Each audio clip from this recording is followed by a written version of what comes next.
Gentlemen, it seems to me that you guys are doing things in reverse, and I'll explain what I mean. More than one group in the music business has started off all harmoniously and ended up fighting, but I believe you two guys started off by fighting and then have been working together harmoniously for how many years now?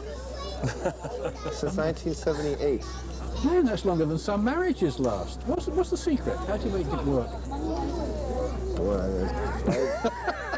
We don't talk about it too much. Is it true that you started out actually that you originally met on a football field or something like that? We met in high school, and we were adversarial from the start. Oh, but I think the details of this are interesting. He was on a senior football team, and I was on a junior football team, and I was the quarterback, and he was the resentful, angry. Because you're the one all the girls went for, right? I was the chiseled, good looks, and I'd never get my uniform dirty. And I mean, he was older and bigger, and that wasn't fair. So he rubbed my face in the dirt. That's the old bully syndrome. So I've been pursuing him for 20 years to pay him back. You have got your own back. I'm pleased to hear that. But obviously the thing is working, and you, as you say, it's been a long time since you've been together, and you're still working well together. When you started out, you were labelled as an aggressive, acoustic-driven rock band. And after your Tremolo album, reviewers kept on talking about the country sound is up front. And then, you know, things changed. How important is it to you for commercial success to fit some sort of category, do you think? Well, I think that, you know, the most important thing for us is that when we started, there was no chance of a band like us getting a record deal or ever getting on the radio. I mean, it was the Loverboy era. You know, '85 was when we started. Loverboy and hard rock bands were what was happening. And I think what we chose was a form of music that was absolutely as high contrast to what was on the radio and what was popular at the time, and also that it suited, I think, our who we were, and that we could continue in. It wasn't all adolescent subjects. And the fact that we got signed and then we made records and all that had more to do with characteristics of Toronto, and that there was a live scene, and that people would come out to see a lot of bands, and that maybe there was a kind of a need for Canadians to hear their own music as opposed to hear carbon copies of what was in the States. So I think we were fortunate to get into that little movement. And so we were a very left field success. Nobody predicted that, you know, when our record came out, there wasn't a single radio station in the country that would play this first single. Nothing. And so from there, with such low expectations, we were given an enormous free rein, because nobody had any idea what had happened. And we've never really had any we've never had that liberation taken away from us. You know, the record companies always just let us do what we want. If you're locked into anything, you can pretty well go wherever you want to. Pretty much. I mean, it's pretty broad parameters that we set up to begin with. So it's sort of interesting to me that you should be appearing on the same afternoon that the Cowboy Junkies are around, because I think probably their most remembered recording session was the Trinity sessions. And they started out with very, very bare bones. One microphone recorded in one day, no technical razzle-dazzle, very simple. And they've sort of become progressively more layered. Now, once again, you guys are going backwards, at least from what I heard. I mean, you were quoted, I think, as saying recently you like to do things now in fewer and fewer takes to keep it fresh. That's an interesting approach. Now, what are the virtues in your mind? I mean, obviously there are some benefits to modern technology, but what are the benefits versus the benefits of pure simplicity, keeping it simpler? Well, the nice thing about getting an early take is that you can hear the discovery of a musician just finding the place that he's going to play, you know, where he's going to sit in the landscape and where he's going to, you know, be saying what he's going to say. And, you know, it's before it becomes a part. It's before he's learned it, you know. It's just sort of appearing, you know. So while it's sort of like coming through, you catch it. And you know, a lot of people, they think that's a demo, you know, and they think, okay, now you've got it, now learn it and play it perfect for the whole song, you know, or whatever. And so yeah, especially on the last record,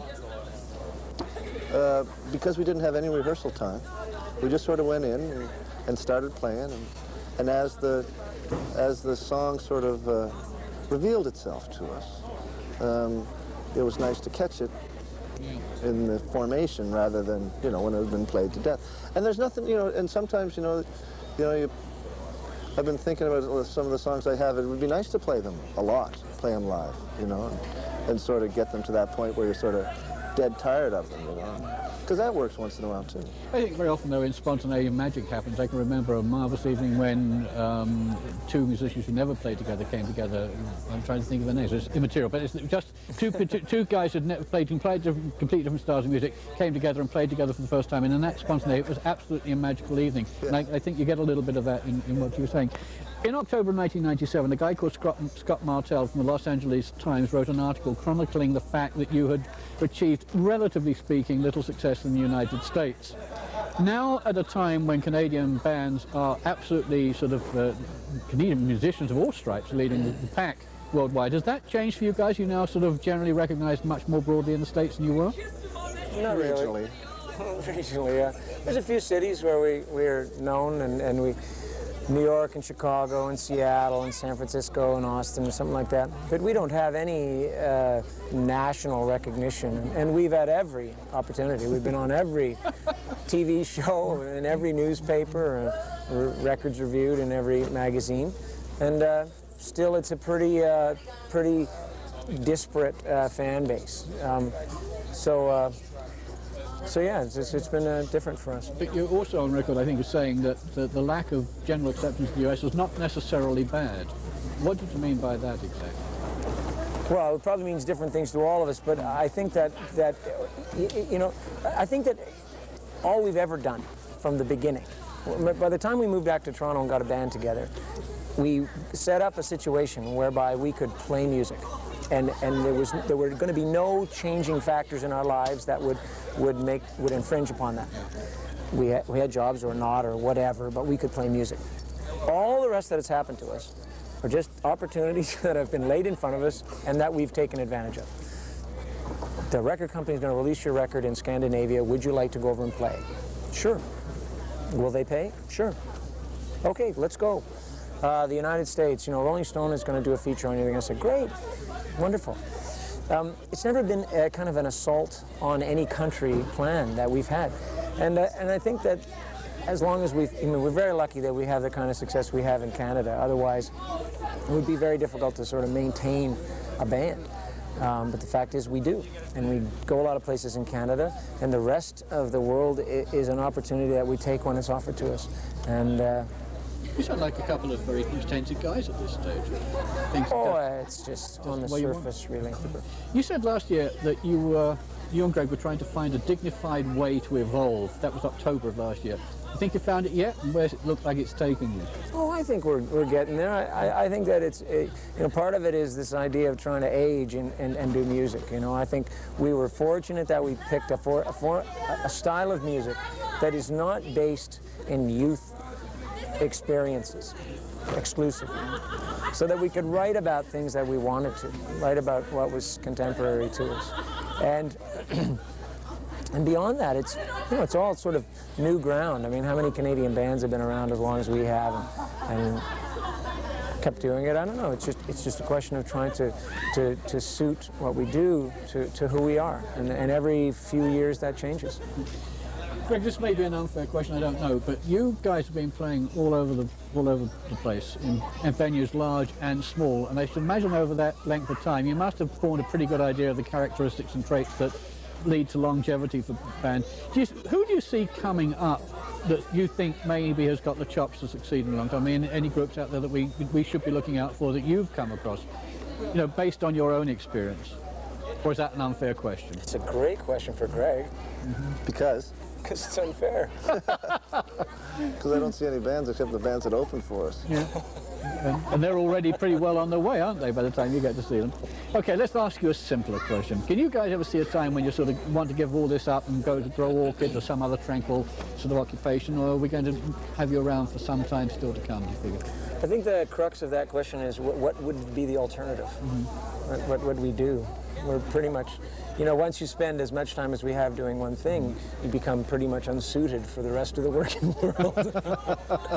So I don't. I think that there are times when this seems like the greatest life in the world, you know, and it can be a pressure, and it can be too much traveling, and we always have to contour it to what's happening. But it's not a bad life, you know, being able to make music and to meet musical friends and to play on stages with people and jam with them afterwards. All that is I think it's very inspiring. I think we're lucky that we still have a lot of inspiration in our working world. We were lucky we discovered music along the way. Yeah. You know? Yeah. That's right. Because there's a certain aspect of pop music where you believe in pop music and you believe in the whole iconic structure of pop music. And that can sweep you away. And that can, you know, maybe, you know, that could rob you of playing music because you get trapped in sort of what's cool and what's hip, you know? And you exclude musical ideas because, you know, it's just not cool, you know? So we discovered music along the way, and so that's sweet. You seem to be very well grounded as a group. We just before we actually set up the interview, I did tell you that I was specifically asked to ask you one question, which I will repeat to you so that everybody out there gets to hear the answer. I was talking to the organizer of the rock festival that's going to be happening on Newfoundland Island next weekend, and he said, if you're talking to Jim, please ask him, when are they going to release their new CD? Well, there's a double answer to that, isn't there? Because you've got a solo one coming out. The next Blue Rodeo record will be a live record. We recorded the whole last tour that we did, we recorded, and we'll put out, you know, like a double CD of an evening with Blue Rodeo. And now we're doing new recordings for a Blue Rodeo record that will come out next year. I mean, everything will be next year. And I have a record that comes out on September the 8th, a solo record. Has it got a title? It's called All in Time. Okay, so watch out. All for in it. time. Yeah. We'll watch out for it. In the meantime, guys, you've had a hectic afternoon. I really appreciate you taking time out to sit down and chat with us. Maybe we'll get a chance to talk when your new CD comes out. I'd love We'll to. have some fresh questions. Anyway, thanks a lot. Really appreciate it, Greg and Thanks. Jim. Thanks a lot. Okay, thanks, Terry. Tell me what you say.